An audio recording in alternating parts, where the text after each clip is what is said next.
Кыялымда жашаган жомоктогу ханзадам. Жашоомду бир да жолу кезиктире албадым. А балким эми кезигеттир. Балким эч качан. Бирок ал инсан бүгүн түшүмдө мага кезикти. Ооба, дал ошол менин кыялымдагы ханзада. Мен аны дароо эле тааныдым. Анткени ал жөнөкөй, ыймандуу, ойлору наристенин күлкүсүндөй аруу, таза жана ал мени менден да катуу сүйө алат, сыйлай алат. Оорутуп аламбы деп көңүлүмдү бир да сөз айтууга батына албайт. Биз экөөбүз каректер менен сүйлөшөбүз.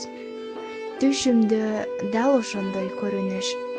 Мамилебизге каршылар андан менин жашоомдон кетүүсүн талап кылууда. Ортобузда терезе. Экөөбүз терезенин эки тарабында бири-бирибизге карап, үнсүз каректер менен сүйлөшүп жаттык. Ал мага бир эле жолу кал деген сөзүң жетиштүү, өмүр бою жаныңда калам деп турду.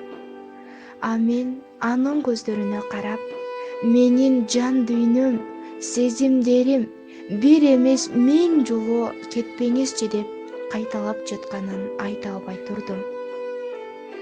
Сүйлөшүүгө экөөбүзгө тең жаныбызда турган адамдар тоскоол болуп жатты. Ал болсо мага таарынгандай, башын жерге салып, бурулуп басып кетти. Жанымда сезимимдин сыздап жатканын байкаган мага тааныш эже артынан барып, мени менен калуусун айткан замат ал мага чоң кадам таштап, шашып келди да мага кол сунду. Эх, жомогумдагы ханзада, түшүмдө түш болуп калбаңызчы. Автор Суйоркул кызы Эхтираз Кыялымдагы.